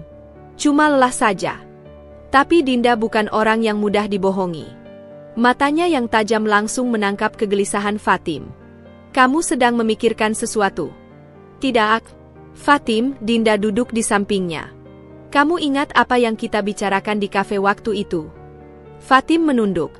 Tentang pilihan. Ya. Dan aku percaya pada pilihanmu. Tiba-tiba, air mata mengalir di pipi Fatim. Tapi aku tidak percaya pada diriku sendiri, Kak. Hari ini di kafe, ada seseorang dari masa laluku. Dia menceritakan pertemuannya dengan Edwin, tawarannya, dan pesan yang dia kirim pada Tania. Dinda mendengarkan tanpa menyela, wajahnya tenang meski matanya menyimpan badai. "Jadi apa yang akan kamu lakukan?" tanyanya setelah Fatim selesai. "Aku tidak tahu, Ishak Fatim. Aku benci masa laluku, tapi terkadang itu terasa lebih mudah daripada berjuang untuk berubah." Dinda mengambil ponsel Fatim, membuka pesan untuk Tania. "Kamu sudah menekan kirim?" Fatim menggeleng. "Belum." "Bagus," Dinda menghapus pesan itu. Karena pilihan terbaik seringkali yang paling sulit. Dia meraih tangan Fatim. "Aku tidak akan menjanjikan ini akan mudah. Tapi aku janji akan bersamamu di setiap langkah." Fatim menatap ponselnya, lalu pada Dinda. "Kenapa kamu masih peduli padaku? Setelah semua yang kulakukan?" Dinda tersenyum. "Karena dulu, ada seseorang yang memberiku kesempatan kedua ketika aku tidak pantas mendapatkannya. Sekarang giliranku untuk membalas kebaikan itu." Malam itu, untuk pertama kalinya dalam hidupnya, Fatim merasa dipahami sepenuhnya, dengan segala kekurangannya, dengan segala kesalahannya. Dan ketika dia memilih mengirim pesan pada Tania yang isinya, "Maaf, aku memilih jalan yang berbeda." Dia tahu ini bukan akhir dari perjuangannya. Ini baru permulaan. Hari Minggu pagi yang cerah seharusnya menjadi hari yang tenang. "Aku sedang menyiapkan sarapan di dapur rumah Mas Gilang, telur dadar, nasi goreng, dan sambal buatanku yang kini menjadi favorit keluarga." Fatim membantu mengatur meja, sementara Mas Gilang membaca koran di teras. Tiba-tiba, bel pintu berbunyi nyaring. "Aku yang buka," ujar Fatim sambil berjalan ke pintu depan. Aku mendengar pintu terbuka, lalu keheningan yang aneh. Kemudian suara Fatim yang terdengar seperti tercekik, Kamu siapa?" Dengan serbet masih di tangan, aku bergegas ke depan. Dan di sana, di depan pintu, berdiri seorang perempuan dengan gaun merah menyala, tas branded terbaru di bahu, dan senyum yang terlalu percaya diri untuk jam segini. Perempuan itu menatapku, lalu tersenyum lebar. "Dinda, lama tak jumpa." Duniamu seketika berhenti berputar. "Sally," namamu keluar seperti desahan. Sally, mantan sahabat sekaligus rival terbesarku di dunia modeling dulu. Perempuan yang menghancurkan kariermu dengan menyebarkan rumor palsu. Perempuan yang kau yakini telah melupakannya. "Masih cantik seperti dulu," ujarnya sambil melirik ke sekeliling rumah. "Tapi jelas hidupmu sudah jauh berbeda ya?" Fatim berdiri kaku di antara kami. Kalian kenal?" Sally tertawa yang dulu selalu membuat darahmu mendidih. "Kenal? Kami dulu seperti saudara." Sampai, dia berpura-pura berpikir, sampai Dinda memilih jalan yang berbeda. Mas Gilang muncul dari belakang, wajahnya penuh tanya. "Ada apa?" "Oh, kamu pasti suaminya." Sally langsung menyambar tangan Mas Gilang. "Aku Sally, teman lama Dinda. Kami dulu sering bekerja sama." Dia sengaja tidak menyebutkan bahwa pekerjaan itu adalah modeling untuk majalah pria dewasa, masa lalu kelam yang tidak pernah kau ceritakan pada Mas Gilang. "Dinda tidak pernah bercerita tentangmu," ujar Mas Gilang ramah. Sally memandangmu dengan senyum penuh kemenangan. "Oh, aku tidak heran. Masa lalu kita memang spesial." Fatim tampak bingung memandangi kalian bertiga. Udara pagi yang tadinya hangat tiba-tiba terasa pengap. "Aku datang karena ada kabar baik," lanjut Sally dengan semangat. "Aku sekarang jadi owner agensi modeling baru. Dan aku ingin menawarkan pekerjaan pada Dinda." Dia mengeluarkan brosur dari tasnya. Foto-foto model dengan pakaian minim menghiasi halaman depan. Kontraknya sangat menggiurkan.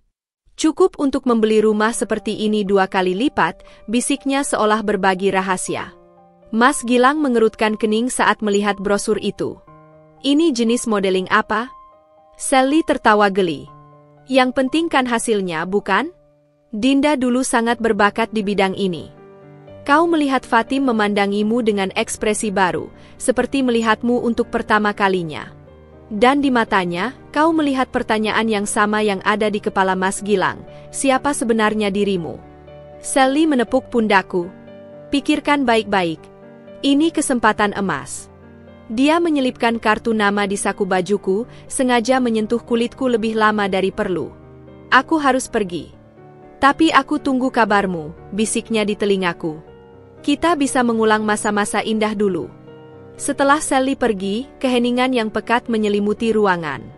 Fatim adalah yang pertama berbicara. Kak, apa yang baru saja terjadi? Mas Gilang menatapku dengan wajah yang tidak bisa kau baca. Kamu punya masa lalu modeling yang tidak kamu ceritakan. Sarapan yang tadi terlihat lezat sekarang terasa seperti batu di perutku. Bukan seperti yang kalian pikirkan, aku mencoba menjelaskan. Tapi bagaimana menjelaskan sesuatu yang bahkan aku sendiri berusaha lupakan? Bagaimana menceritakan pada mereka tentang Dinda yang berbeda, Dinda yang muda, naif, dan terjebak dalam dunia glamor semu? Dan yang paling menyakitkan, kini aku berdiri di sepatu Fatim, merasakan bagaimana rasanya ketika masa lalu yang aku sembunyikan tiba-tiba muncul menghantui. Matahari sudah bergeser ke arah barat ketika aku akhirnya berani mengangkat wajah dari telapak tangan. Seluruh hari ini aku mengurung diri di kamar, menolak makan siang yang Fatim antarkan dengan wajah penuh tanya. Suara ketukan pintu yang kesekian kalinya membuat aku menghela napas berat. Dinda, tolong bicara padaku. Suara Mas Gilang di balik pintu terdengar berat, seperti orang yang menahan amarah sekaligus kekhawatiran.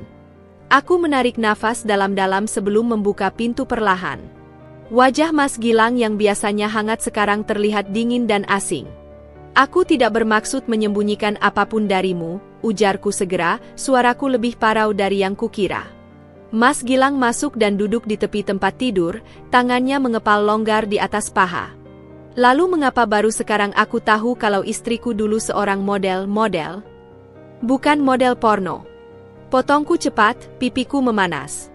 Majalah pria dewasa, ya. Tapi bukan yang vulgar. Dan itu dulu, Mas. Sudah lama sekali. Dia mengangkat wajahnya, matanya yang biasanya penuh kehangatan sekarang dingin menyakitkan. Berapa lama kalian berteman dengan perempuan itu? Aku menunduk, mengisap udara melalui gigi yang terkunci. Kami satu agensi. Awalnya dia yang membawaku masuk ke dunia modeling setelah ayahku meninggal dan aku butuh uang untuk biaya kuliah. Kenangan itu kembali mengalir deras. Sally yang memaksaku minum di klub, fotografer yang tangannya selalu tidak sengaja menyentuh, kontrak-kontrak yang isinya tidak pernah seindah janjinya. Aku keluar setelah 6 bulan. Ketika aku sadar itu semua bukan dunia yang aku inginkan. Mas Gilang berdiri dan berjalan ke jendela, punggungnya tegang.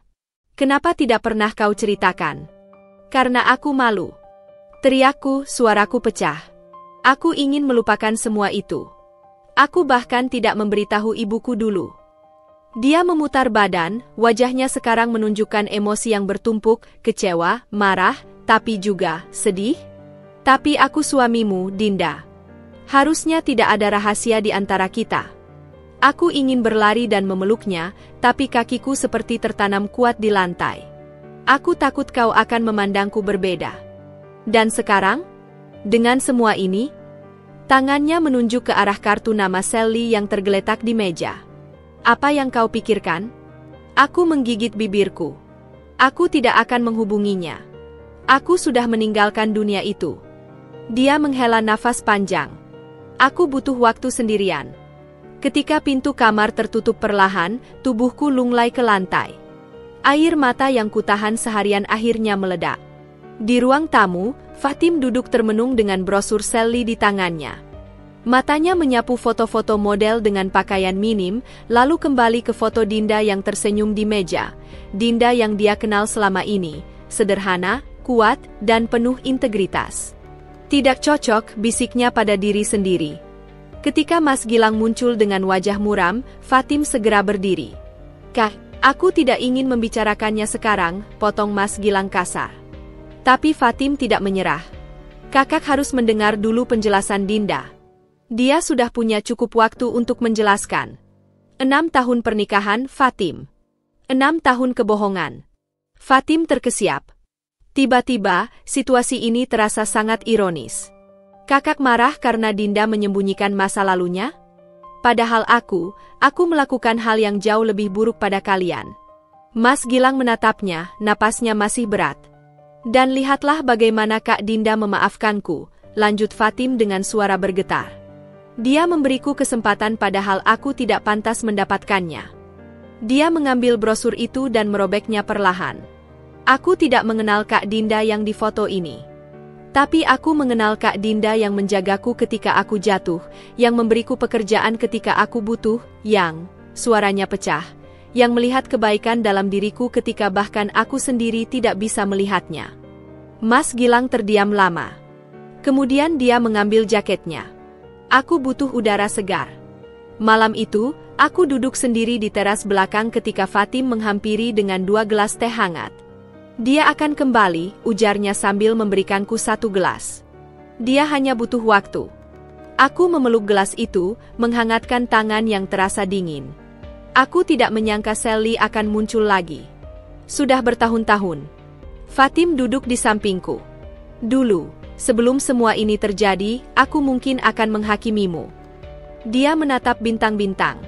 Tapi sekarang aku mengerti, kadang kita melakukan hal-hal yang tidak bangga hanya untuk bertahan hidup.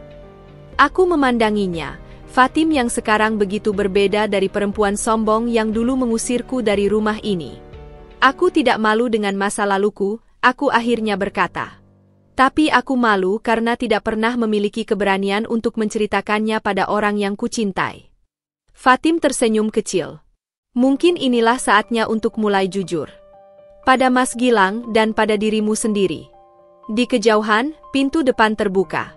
Langkah kaki Mas Gilang terdengar berat mendekat. Aku menarik nafas dalam-dalam, bersiap menghadapi konsekuensi dari semua rahasia yang akhirnya terungkap.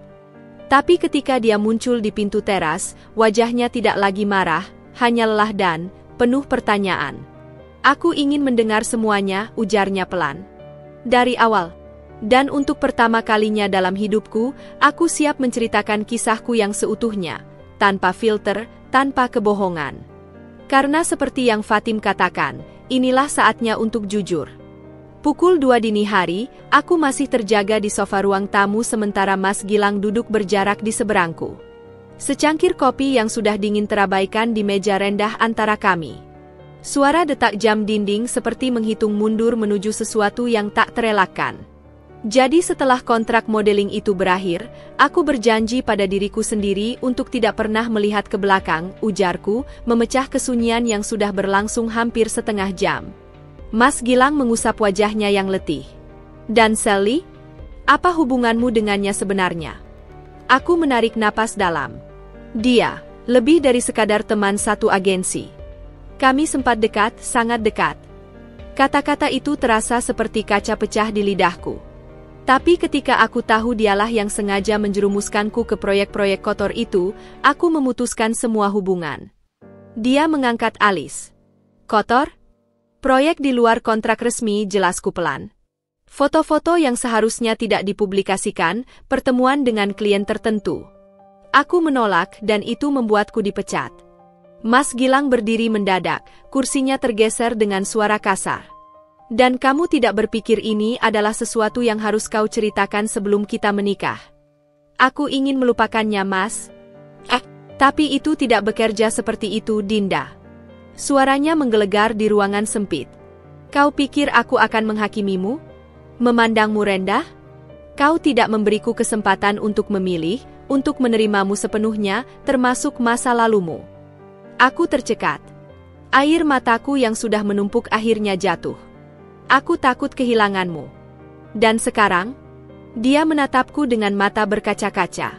Apa yang kau pikir terjadi sekarang? Pintu kamar Fatim terbuka perlahan. Dia berdiri di sana dengan wajah bengkak karena kurang tidur.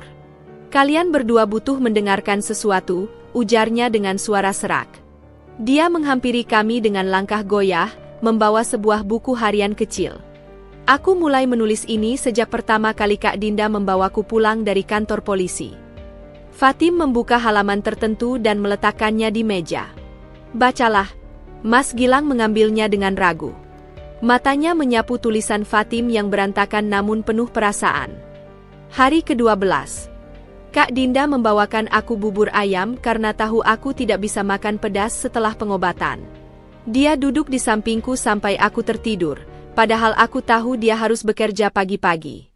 Kenapa dia baik sekali padaku? Aku tidak pantas. Mas Gilang membalik halaman. Hari ke-27. Mimpi buruk lagi. Aku terbangun menjerit. Kak Dinda yang pertama datang memelukku seperti ibu dulu. Aku menangis di bahunya seperti bayi. Dia tidak pernah menceritakan ini pada siapapun, bahkan pada kakak. Halaman demi halaman, Mas Gilang melihat catatan harian Fatim yang penuh dengan kebaikan-kebaikanku yang selama ini tidak pernah kuceritakan pada siapapun, karena memang tidak perlu diceritakan. Dia menutup buku itu perlahan, wajahnya berubah. Apa maksudmu menunjukkan ini, Fatim? Fatim duduk di antara kami. Karena ini adalah Kak Dinda yang sebenarnya. Bukan foto-foto di brosur itu, bukan masa lalunya yang gelap. Tapi perempuan yang dengan sabar membantuku bangkit dari keterpurukan. Dia memandang kami bergantian. Kalian berdua saling mencintai. Jangan biarkan masa lalu, yang sudah berlalu, menghancurkan itu. Mas Gilang terdiam lama. Kemudian dia mengambil jaketnya. Aku butuh waktu untuk memproses semua ini. Ketika pintu depan tertutup dengan suara lembut, tubuhku lunglai. Fatim segera memelukku erat. Sebelum aku tertidur, teleponku bergetar. Sebuah pesan dari nomor tak dikenal. Dinda sayang, aku dengar ada masalah di rumahmu. Aku bisa membantumu, dengan harga yang pasti bisa kau bayar. Aku mematikan telepon dengan gemetar. Sally selalu punya cara untuk muncul di saat yang paling tidak tepat. Dan kali ini, dia tidak akan berhenti sampai mendapatkan apa yang diinginkannya. Matahari pagi menyinari wajahku melalui tirai tipis kamar ketika aku terbangun dengan kepala berat. Malam yang kulewati tanpa kehadiran Mas Gilang terasa panjang dan menyiksa. Telepon genggam di samping bantal menunjukkan 3 panggilan tak terjawab dari nomor tak dikenal, pasti Sally. Aku menarik napas dalam-dalam sebelum menjejakkan kaki ke lantai. Hari ini harus berbeda. Hari ini aku akan berjuang untuk pernikahanku, untuk keluarga kecil yang telah kubangun dengan susah payah. Hari ini, di kafe mewah di pusat kota itu penuh dengan orang-orang bergaya trendy, aku akan menemui Sally ditemani Fatim. Ketika kami tiba, Sally sudah duduk di sudut paling dalam, mengenakan dress merah yang tidak bisa tidak menarik perhatian. Dinda, dan adik iparmu ya? Sally menyambut dengan senyum manis yang terlalu dibuat-buat. Aku senang kau membawa teman. Lebih mudah untuk negosiasi. Aku duduk tegap, menatap langsung ke matanya yang penuh kepalsuan. Aku tidak akan kembali ke dunia itu, Sel. Tidak untuk apapun. Sally tertawa kecil, lalu mengeluarkan sebuah amplop dari tas Hermesnya. Kau bahkan belum lihat tawaranku. Dia menyebarkan beberapa foto di atas meja. Foto-foto lama yang tidak pernah kukira masih ada. Foto-foto yang seharusnya sudah hancur. Fatim mengerutkan kening melihat foto-foto itu. Ini? Jangan khawatir sayang, Sally menepuk tangan Fatim. Ini masih kategori aman. Tapi, dia mengeluarkan foto lain dari amplop, yang ini mungkin akan membuat suamimu tidak senang. Dadaku sesak melihat foto itu. Foto diriku dengan baju yang nyaris tidak ada di sebuah kamar hotel, dipotret dari sudut yang jelas-jelas tanpa persetujuanku. Ini ilegal. Suaraku gemetar. Kau memotretku tanpa izin. Dan, Sally menyeringai. Yang penting sekarang aku punya ini. Dan beberapa koleksi lainnya. Fatim tiba-tiba berdiri, wajahnya merah padam. Kau bajingan. Sally hanya tertawa. Tenang sayang. Aku tidak akan menyebarkannya, asal Dinda mau bekerja sama. Aku menarik napas dalam-dalam, tiba-tiba merasa sangat tenang. Tidak, Sally. Sebarkan saja. Sally terkejut. Apa? Aku sudah bicara jujur pada suamiku tentang masa laluku. Foto-foto ini hanya akan membuatmu terlihat seperti apa adanya, seorang pemeras. Aku berdiri, mengambil tas dengan tenang. Dan untuk informasi, aku sudah menghubungi temanku di kepolisian tentang modus operandimu yang baru, memeras mantan model dengan foto-foto lama. Ternyata sudah beberapa korban. Wajah Sally berubah pucat. Kau tidak akan bisa membuktikan apa-apa. Cukup. Tiba-tiba suara yang sangat familiar menggelegar di belakangku. Mas Gilang berdiri di sana dengan wajah dingin yang belum pernah kulihat sebelumnya. Saya sudah rekam semua percakapan ini. Dan polisi sedang menunggu di luar. Sally terlihat panik. Ini salah paham. Tidak, ini pemerasan, Mas Gilang membantah. Dan aku yakin pengacaraku akan senang membahas ini lebih lanjut. Ketika dua polisi mendekati meja kami, Sally akhirnya menyadari bahwa permainannya sudah berakhir. Malam itu, kami bertiga duduk di teras rumah menikmati teh hangat. Keheningan terasa nyaman setelah seharian penuh gejolak. Aku tidak menyangka kau akan datang, aku akhirnya berkata pada Mas Gilang. Dia menatapku lama. Setelah membaca catatan harian Fatim, aku menyadari sesuatu, kita semua punya masa lalu. Tapi yang terpenting adalah siapa kita sekarang. Fatim tersenyum. Aku akan ke kamar. Kalian butuh waktu berdua. Ketika hanya kami berdua yang tersisa, Mas Gilang memegang tanganku erat. Aku minta maaf sudah lari tadi malam. Aku hanya kaget. Aku yang harus minta maaf karena tidak jujur, bisikku. Kita akan memulai bab baru, ujarnya. Dengan tidak ada lagi rahasia di antara kita. Aku mengangguk, merasakan beban berat akhirnya terlepas dari pundakku. Di kejauhan, Fatim berdiri di jendela kamarnya melihat kami. Di tangannya ada surat penerimaan beasiswa S2 yang tiba hari itu, hadiah dari perjuangannya selama ini. Malam itu, di bawah langit berbintang, kami semua menemukan sesuatu yang berharga. Cinta itu bukan tentang kesempurnaan, tapi tentang menerima ketidaksempurnaan dan memilih untuk tetap bertahan. Dan terkadang, di ujung badai terberat sekalipun, kita bisa menemukan pelangi yang tak terduga.